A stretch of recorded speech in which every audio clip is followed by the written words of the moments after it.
بسم اللہ الرحمن الرحیم. ایک نئے پروگرام کے ساتھ آپ کی خدمت میں حاضر ہیں. گیلانی صاحب، اس ٹائم پنجاب میں جو سیلاب کی صورتحال ہے اور اس کے جو ڈیواسٹیٹنگ ایفیکٹس ہیں وہ بڑے نمایاں انداز میں نظر آ رہے ہیں.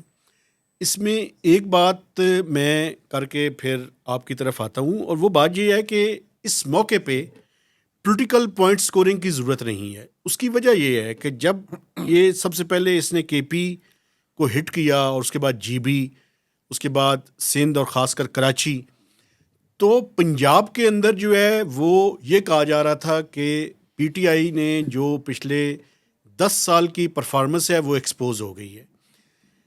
تو اب پنجاب کے مختلف شہر بھی ڈوبے ہوئے ہیں، تو کیا پاکستان مسلم لیگ نواز کی کارکردگی بھی ایکسپوز ہو گئی ہے، جو کہ پنجاب میں تو زیادہ عرصہ انہوں نے گزارا ہوا ہے؟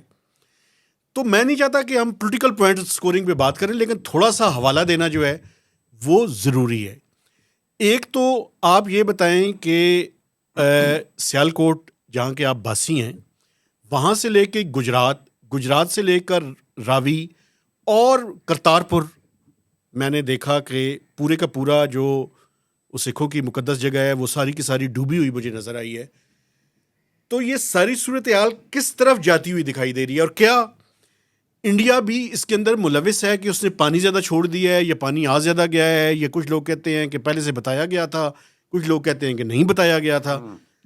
اس کے بارے میں بھی بات کریں گے. اور آخر میں پچھلے دفعہ جب سیلاب آیا تھا اور انٹرنیشنل کمیونٹی جو پیسے دیے تھے، اس کے بارے میں آپ کو بتاؤں گا کہ ہماری پرفارمنس کتنی بری رہی ہے. تو آپ سے میں آغاز کرنا چاہتا ہوں کہ پنجاب میں اور خاص کر سینٹرل پنجاب میں اس ٹائم کیا صورتحال ہے؟ بہت شکریہ جی. دیکھیں، شدید اس میں کوئی شک نہیں کہ سیلابی کیفیت ہے، اور خاص طور پہ یہ جو آپ اس پنجاب کی بات کر رہے تھے، ہمارا سیالکوٹ، گوجرانوالا، گجرات، اور آگے پھر یہ جائے گا ساؤتھ پنجاب کی طرف. جو پانی آگے جائے گا، اس میں دو طرح کی سچویشن ہے بیسکلی ناظرین. ایک تو جس طرح آپ نے کے پی کی مثال دی، کے پی کی مثال تو ہے فلیش فلڈ والی، کہ وہاں پہ بہت زیادہ ہیوی رینس ہوئیں اور اپیرنٹلی جو کلیم ہے کلاؤڈ برسٹ ہوئے. تو اس طرح کی سچویشن میں وہ سوات اور بنیر میں اور یہ ساری کالام وغیرہ میں سچویشن پیش آئی. وہ ایک دریا میں فلیش فلڈ کی وجہ سے پانی آیا. ٹھیک. یہاں پہ سیالکوٹ میں ایک تو انپریسیڈنٹڈ رین ہوئی، اور کہتے ہیں 11 سال بعد کوئی جو بقول ڈپٹی کمشنر تو کہتے ہیں 400 سے زیادہ ملی میٹر بارش ہوئی سیالکوٹ میں. 2 دن مسلسل بارش لگی رہی ہے. 2-3 دن لگی رہی ضلع سیالکوٹ. پلس یہ جو یہاں کا جو سیلاب ہے وہ بیسکلی تو ہے انڈیا سے جو پانی آیا ہے. ٹھیک ہے. کیونکہ ہمارے جو 3 دریا جو سوکھے ہوئے رہتے ہیں، راوی اور ستلج اور بیاس، زیادہ ہمارا اور چناب، یہ ان میں جو انڈیا سے پانی آتا ہے سارا. اور انڈیا نے جو فلڈ وارننگ، وہ جو ان کا سسٹم ہے ہمارا، اس کے تحت انڈس واٹر ٹریٹی کے تحت وہ انہوں نے بھیجا ہوا تھا کہ پانی آئے گا. کیونکہ یہ کوئی سازش تو مجھے نہیں کہہ سکتے ہیں کہ لگتی اس طرح سے. کتنے دن پہلے بتایا تھا انہوں نے؟ یہ کافی دن پہلے مرحلے انہوں نے 2-3 دن پہلے وارن کر دیا تھا کہ پانی آنے لگا. لیکن میرا خیال ہے کہ انڈیا کو بلیم کرنے کی بجائے ہمیں خود بھی خیال ہونا چاہیے کہ اگر انڈیا میں بھی مانسون اسی طرح ہیوی ہوا ہے اور وہاں پہ بھی بارشیں ہوئی ہیں، ڈیم بھر گئے ہیں، تو لامحالہ وہاں پہ بھی ڈیمز توڑنے تو نہیں ہے نا، یہ بند ہیں توڑنے. تو فلڈ گیٹ کھولیں گے تو پانی آپ کی طرف آئے گا. تو ہماری کیا پریپریشن اس پہ ہونی چاہیے تھی. تو راوی، یہ جو آپ سیالکوٹ کی بات کر رہے ہیں، وہ تو ہے زیادہ جو توی اور ادھر سے چناب سے جو پانی آیا ہے وہ سارا گجرات اور اس طرح کے ایریاز میں ہمارے، اور وزیر آباد، سیالکوٹ، اور اس کے بعد راوی کا پانی جو ہے ادھر لاہور، نارووال اور آگے جا کے یہ چلتا جائے گا. اس کی وجہ سے بڑی آئی. راوی میں ابھی اس طرح سے ابھی نہیں ہے فور کاسٹ کہ اتنا زیادہ پانی آیا، لیکن چناب اور توی میں ہم دیکھنے کی کافی تعداد میں پانی ہمیں نظر آ رہا ہے اس میں. اب یہ مسئلہ یہ ہے کہ یہ کیفیت کیا ہے کہ پانی جو ہے وہ ہر دفعہ آپ کہتے ہیں 38 سال بعد شاہدرہ اور راوی میں تو پانی بھرا ہے. جو ایشو یہ ہے کہ مینجمنٹ پلاننگ یہ کیا تھی ہماری. ایشو یہ ہے دوسرا کہ اس پہ جو ارد گرد اب یہ ساری اب ایک فوکس ہے پورا مہتاب صاحب، جس پہ ہم پہلے بھی بات کر چکے ہیں جب سوات میں بھی بات کی تھی، کہ اربنائزیشن جو ہو گئی ہے اور ریور بیڈ میں جا کے آپ نے ہاؤسنگ سوسائٹیز بنا لی ہیں، اور ڈسپلیسمنٹ کے حوالے سے آپ نے کوئی وارننگ نہیں دی، بلکہ آپ اس طرح کی سوسائٹیز کو اپروو کر رہے ہیں. بیسکلی وہ لیگل ہے یا انلیگل ہے، آپ نے اپیرنٹلی تو لیگل کر دیا. این او سی کون دیتا ہے؟ وہی تو میں کہہ رہا ہوں. تو وہ سارا چیز جو ہے بیڈ کا، ریور کا جو بیڈ ہے، دیکھیں اس کو آپ خالی چھڑوائیں، وہاں پہ گیا کو بینکنگ کا سسٹم کریں، کچھ اس طرح سے کریں تاکہ وہ بینکس بنیں اور پانی کا جو ہے وہ اس طرح سے پھر پھیلاؤ نہ ہو. پھر دوسرا اس میں ایک نقصان یہ بھی ہوتا ہے کہ جب دباؤ زیادہ ہوتا ہے سم ٹائمز پانی کا تو آپ کو کئی جگہوں پہ شگاف ڈالنے ہوتے ہیں جس طرح ابھی ہم نے کیا ہے تاکہ آپ کے جو بیراجز ہیں اور آگے جا کے اس طرح کے جو بڑے بینکس ہیں ان کو نقصان نہ پہنچے. صحیح ہے. اچھا ایک بات میں کرنا چاہتا ہوں سر اس پہ. پاکستان میں اگر آپ ایشو دیکھیں نا تو Pakistan is short of water لیکن Pakistan has a lot of water. اچھا میں کوئی کنٹراڈکٹری بات نہیں کر رہا. اس ملک میں 3 مہینے بہت پانی ہے اور اگلے 9 مہینے کوئی پانی نہیں ہے. یہ مطلب پتہ ہے کیا شو کر رہا ہے؟ یہ شو کرتا ہے کہ ہم ہر سال کے دوران 30 سے 35 ملین ایکڑ فیٹ پانی ضائع کرتے ہیں. اور میں دیکھنے والوں کو ذرا تھوڑا سا سینسٹائز کرنا چاہتا ہوں. 1 ملین ایکڑ فیٹ کا مطلب کیا ہے؟ 1.5 بلین ڈالرز جو ہم ضائع کر رہے ہیں. ہوتا کیا ہے؟ ہوتا یہ ہے کہ یہ جو 35 ملین ایکڑ فیٹ ہے, ایک جو تربیلا اور منگلا ہے وہ 4 سے 5 ملین ایکڑ فیٹ پانی اس کے اندر سٹور ہو سکتا ہے. اس کا کیا مطلب ہے؟ اس کا مطلب یہ ہے کہ ہم 6 سے 7 واٹر ڈیمز جو ہے وہ بنا سکتے ہیں جو ہم ضائع کر رہے ہیں.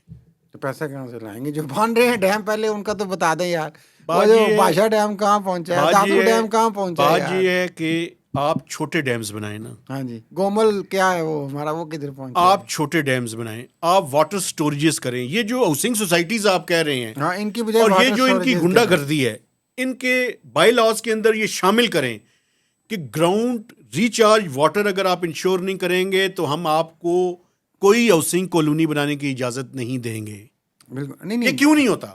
مسئلہ یہ نہیں, مسئلہ یہ سارا دیکھیں اسٹریٹجی اور مینجمنٹ کا ہے. وہی نا. یہ سارا موسمی ابھی سارا فوکس ہمارا بدقسمتی سے ہوتا ہے کہ پانی کھڑا ہو گیا, پانی نکل گیا, لوگ ظاہر ہے ایک تکلیف میں ہوتے ہیں, وہ ایک ڈسپلیسمنٹ ہوتی ہے عارضی طور پہ, اس پہ سارا فوکس کر کے ہم اس پہ پولیٹیکل پوائنٹ اسکورنگ کرتے ہیں.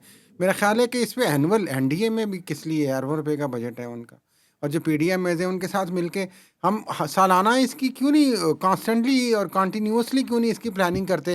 ہمیں پتہ تو ہے مانسون آنا ہے. اب این ڈی ایم نے ابھی سے کہنا شروع کر دیا مہتاب صاحب کہ اگلے سال اس سے بھی زیادہ بارشیں ہونی ہیں. بھائی یہ تو آپ کہہ رہے ہیں, آپ کی آگے پلاننگ کیا ہے اسٹوریج کی؟ ایک مسئلہ ہے, مجھے یہ بھی کہنے دیں, یہ بڑی امپورٹنٹ بات آپ نے کی ہے. این ڈی ایم اے, پی ڈی ایم اے, ڈی ڈی ایم اے, سینٹر, پروونسز اور ڈسٹرکٹ گورنمنٹس, ان تینوں کا آڈٹ کروایا جائے اور یہ دیکھا جائے. ایک منٹ ہے, میری بات کرنے دیں مجھے. آڈٹ کس لیے کروایا جائے کہ ان کے اوپر ابھی تک خرچہ کتنا ہو چکا ہے اور کتنا انہوں نے پاکستان کو کسی بھی ڈیزاسٹر سے بچانے کے لیے کتنا افیکٹو رول پلے کیا ہے. ہاں جی, پاکستان میں یہ نہیں ہوتا. اسٹریٹجی صرف ایک ویب سائٹ پہ آپ نے ڈیٹا ڈال دینا, یہ تو کوئی یہ بات کوئی نہیں کام ہے؟ کہ اتنے مویشی مر گئے, اتنے انسان, اتنے یہ, اتنا وہ, اتنا نقصان, اتنی پراپرٹیز, یہ سارا کچھ پڑا ہوا ہے این ڈی ایم اے اور پی ڈی ایم اے کی ویب سائٹ پہ. آپ کو اس میں سے حاصل کیا ہونا ہے بھائی؟ اصل میں بتاتا ہوں نا آپ کو. اب اچھی پوزیشن پہ ہم آ گئے ہیں جہاں پہ ہمیں بات کرنی چاہیے. پچھلی دفعہ جب فلڈ آیا 2022 میں, اس کے اوپر ایک damage and need assessment report بنی. اس ڈیمیج اور نیڈ اسیسمنٹ کے مطابق پاکستان کا جو لاس ہوا تھا وہ $30 بلین کا تھا. جب یہ ڈونرز کے پاس گئے تو $10.9 بلین کی پلیجز آئیں. اراؤنڈ 11 بلین 11 بلین ڈالر, 10.9 میں آپ کو ایگزیکٹ بتا رہا ہوں. اس میں سے اب افسوسناک بات آپ سنیں, جناب. حکومت پاکستان ایسے بینکیبل اور انویسٹیبل پروجیکٹس نہیں بنا سکی جس کی وجہ سے, چونکہ وہ ساری پروجیکٹ فائنینسنگ تھی, اس 10.9 میں سے 6.4 پروجیکٹ فائنینسنگ تھی. باقی سعودی عرب نے $1 بلین جو ہے وہ سعودی آئل فیسلٹی کے لیے دیا. اسلامک ڈیولپمنٹ بینک نے اپنے پیسے جو ہے کوئی ڈائیورٹ کر دیے, کوئی $3.6 بلین ان کا تھا. اس میں سے ابھی تک ہم 20% سے کم کی ڈسبرسمنٹ کروا سکے ہیں. اور میں آپ کو بتاؤں, کچھ چیزیں میں آپ کو ایسی بتاؤں گا کہ آپ حیران ہو جائیں گے. بلوچستان میں ابھی تک کچھ عرصہ پہلے تک جو پی ڈی لگانا تھا ملینز آف ڈالرز کے پروجیکٹس ہاؤسنگ کے, پروجیکٹ ڈائریکٹر, وہ ابھی تک نہیں لگا تھا. ایک مثال اور میں آپ کو بتاتا ہوں.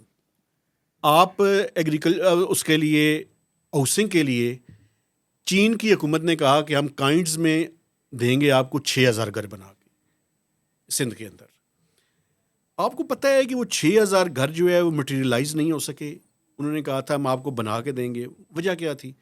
وجہ یہ تھی کہ وہ پری فیبریکیٹڈ جو ہے وہ کہا انہوں نے کہ ہم اس پہ جو ہے نا وہ پہنچا دیں گے کراچی پورٹ کے اوپر. وہاں سے آگے یہ طے کرنا تھا کہ کس نے وہاں سے وہ اٹھانے ہیں, ان کی ٹرانسپورٹیشن کس نے کرنی ہے اور کس جگہ پہ پہنچانے ہیں. یہ طے کرنے میں پچھلے 1 سال لگ گئے, ابھی تک ریزالو نہیں ہوا. تو گھر آ گئے ہیں. وہ کہتے ہیں ہمارے ساتھ طے کریں نا. اصل میں چکر کیا ہے میں اب آپ کو بتانا چاہتا ہوں. ہم چاہتے ہیں پیسے لیں, ان پیسوں کے اوپر کوئی کمیشن ومیشن ہو, کوئی مال پانی, سمجھا کرے نا. پھر مجھے بتائیں یہ 6,000 گھر جو میں بات کر رہا ہوں یہ کیوں نہیں ابھی تک ہوئے؟ یہ تو حکومت بتائے نا, کوئی بتائے نا, کوئی جواب آ کے دے نا. اچھا اس میں سے امپورٹنٹ بات, ایگریکلچر سیکٹر کے لیے کوئی $400 ملین تھے, چونکہ آپ کو پتا ہے ابھی بھی کراپس بڑی ڈیمیج ہو رہی ہیں. سب سے لیس ڈسبرسمنٹ اس کے لیے less than 5%. ماشاء اللہ یہ کارکردگی ہے. اور کل فائنانس منسٹر نے کہا کہ ہم وہ پروجیکٹس پیش نہیں کر سکے. اور اس کے اوپر یہ بات تھی, انہوں نے کہا کہ یہ گھر اور ہوٹلس, یہ بینکس اور جو فلڈ وہ ایریاز ہیں ان کے اندر بنانے کی اجازت کون دے رہا ہے؟ یہ فائنانس منسٹر اور باقی منسٹرز ہماری طرح سے سوال اٹھا رہے ہیں. آپ نے تو حل کرنا ہے, آپ حل بتائیں اور ان لوگوں کو پینلائز کریں جو اس کے اندر سارے کام کر رہے ہیں. ہاؤسنگ سوسائٹیز کی اپروول کون دیتا ہے؟ آپ کی کیبنٹ کے اندر بیٹھے ہوئے منسٹرز ہیں جنہوں نے وہ لاہور کے اندر دریا کے اوپر جو ہے ایک پروجیکٹ جو ہے وہ کروایا ہے, ان کا نام بھی لینا چاہیے ہمیں. اچھا لے لے نام یار, جانے تھے کیوں جانے دوں؟ بہت ساری سوسائٹیز ہیں اور وہ ایک ٹی وی چینل کے مالک بھی ہیں. تو بہت ساری سوسائٹیز میں وہ اکیلے نہیں, میرا خیال ہے آپ عبدالعلیم خان کی طرف اشارہ کر رہے ہیں. میں ان کی طرف اشارہ نہیں, میں ان کا نام لے رہا ہوں. ہاں آج تو وہ دیکھیں وہ گئے بھی ہیں راوی جا کے, وہاں پہ وہ بڑا وزٹ کرتے رہے ہیں. ظاہر ہے ان کی پتہ ہے آپ کو, ہاؤسنگ سوسائٹی بھی اس کا ایک بلاک کہتے ہیں کہ وہ بھی پانی کی زد میں آیا ہے. لیکن اس کے علاوہ درجنوں نے تو کم از کم 1 درجن سوسائٹیز راوی کے بینڈ میں ہیں. کس کی اجازت سے ہیں؟ اسی طرح باقی جس طرح ہم سوات, یہ جو گڈ گورننس والے ہیں یہ جواب دیں. جس طرح ہم دریائے سوات کا رونا روتے ہیں جی کس نے ہوٹل بنانے کی اجازت دی, یہ جو آپ فائنانس منسٹر کی بات کر رہے ہیں, اسی طرح ادھر بھی ہے یار. اس پہ ہمیں اسٹرکٹ پروٹوکولز لانے پڑیں گے irrespective of political divide. اور جس طرح کی کلائمیٹ چینج آ رہی ہے اور اس کا جو افیکٹ ہے یہ آگے سے جس طرح NDA میں بھی کہہ رہے ہیں یہ سویر ہوتا جائے گا. مہتاب صاحب اس میں آپ سب سے زیادہ جس طرح آپ نے ناکامی کی بات کی, انہوں نے اور بھی تفصیل بتائی تھی خیر محمد اورنگزیب صاحب نے, ان کا 6.4 بلین جو آپ نے بتایا تھا ریہیبلیٹیشن اور ریکنسٹرکشن کے لیے ملا تھا, اس میں سے ورلڈ بینک کا میرا خیال ہے 2.2 بلین میں سے 1.6 آیا, ADB کا یہ انہوں نے نہیں بتایا بھائی جان, یہ میری خبر آپ مجھے پڑھ کے سنا رہے ہیں, یہ میری سٹوری کے اندر ہے, انہوں نے نہیں کہا. اچھا یہ لوگوں کو تو بتا لینے ہیں, آپ تو بیچ میں سے اچک لیتے ہیں کریڈٹ فوراً. ذرا پیشنس, خبر میری ہے, وہ کچھ نہیں, خبر چھپ چکی ہے, آپ سب کی خبر ہے, آپ وہ کہتے رہے. جب تک آپ کے پاس انفارمیشن تھی نا تب تک آپ کی خبر تھی, جب چھپ چکی ہے تو سب کی خبر ہے. ڈونٹ وری کریں, پبلک ہو گئی ہے نا. ٹھیک ہے سر. یہ ہے تو میں یہ عرض کرنا چاہ رہا تھا کہ اکانومی کا جو لاس ہو رہا ہے اس میں آپ دیکھیں, پورے سیالکوٹ کی بات ہی کر لیں آپ, اور ضلع کی پوری سڑکیں اب اس میں تباہ و برباد ہو جائیں گی. روڈ انفراسٹرکچر کا کتنا بڑا لاس ہوگا. یہ سارے پیسے جو ہم پہلے IMF سے لے کے چل رہے ہیں کیسے بنیں گے یار. ایگریکلچر لاس ہے, چاول ابھی لگا ہے, پتہ نہیں اب کہ چاول کی کیا صورتحال ہوگی آگے جا کے. ایک بات مجھے یہ کرنا یہ بڑی ضروری ہے, اور یہ میرے خیال میں آخری بات ہے, پروگرام لمبا نہیں کرنا. یہ کچھ لوگ کنسپریسی تھیوریز بھی اس کے اوپر پیش کر رہے ہیں. اچھا جی, اس کے اوپر بھی بات کرنی چاہیے. کریں جلدی سے کریں. یہ کہتے ہیں کہ یہ ہائیبرڈ وار ہے. وہ کیسے؟ سن لیں نا, بات سن لیں. کیسے, میں پوچھ رہا ہوں. وہ یہ ہے کہ یہ جو بڑے بڑے پتھر آپ نے دیکھا کہ وہ کہتے ہیں کہ یہ پتھر ٹوٹنا, یہ کلاؤڈ برسٹ ہونا, یہ ڈیکیڈز میں کوئی ایک دفعہ کا واقعہ ہو سکتا ہے. یہ بار بار کیوں ہو رہا ہے؟ یہ تو کچھ ٹیکنیکل یا کچھ سائنٹیفک ریسرچ کے اوپر جو کام کرنے والے لوگ ہیں وہ آ کے ہمیں بتائیں, کیونکہ ہم کسی طرح کا پینک بھی نہیں چاہتے کہ لوگوں کو پینک کسی طرح کا ہو. لیکن یہ ان یوزول ہے اس طرح کے کلاؤڈ برسٹ اتنے زیادہ ہونے, یا بارش کا اتنا زیادہ ہو جانا. تھیوری کیا ہے؟ تھیوری مختلف تھیوریز ہیں اس کے بارے میں. میں سمجھتا ہوں کہ ہمیں اتنی بات جو ہے وہ کنسپریسی تھیوریز کے اوپر بھی کچھ ایکسپرٹس کو بلا کے بات کرنی چاہیے. کنسپریسی تھیوریز کو ہمیں کلائمیٹ چینج اور کلائمیٹ چینج کی جو سائنس ہے اس کو سمجھنا چاہیے. جی جو ہم اپنی اس مادر کیا کہتے ہیں دھرتی ماں زمین کے ساتھ جو ہم زیادتیاں کر رہے ہیں، یہ دیکھیں ان کا ریئیکشن تو آنا ہے. آپ جو کچھ فصلوں کے ساتھ کر رہے ہیں، جو کچھ کیمیکلز، جو کچھ اس کے علاوہ آپ اربن ڈیولپمنٹ کر رہے ہیں اور کلائمیٹ چینج کے حوالے سے کوئی پلاننگ نہیں ہماری ہے، تو اس کا سائیڈ افیکٹ تو آئے گا نا بھائی. اب پاپولیشن بہت اوپر بڑھ سے کوئی گئی ہے. انسان تو نہیں پھینک رہا نا یہ پتھر دیکھیں. نہیں، وہ جو پتھر ٹوٹنے کا ہے نا، اتنے بڑے پتھر آئے ہیں خاص کر کے پی کے علاقے کے اندر.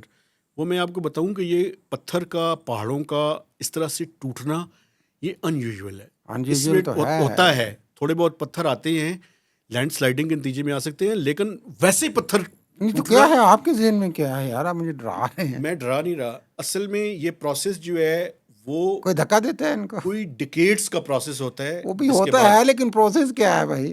وہ یہ ہے کہ بجلی پڑ گئی فرض کیا، اچھا، تو وہ اس وجہ سے وہ ٹوٹ جاتے ہیں. کوئی اس طرح کی یکدم باتیں کوئی ہیں. دیکھیں پریشر پڑے گا نا. بٹ یہ کلائمیٹ چینج کا یہ افیکٹ ہے نا میرے بھائی.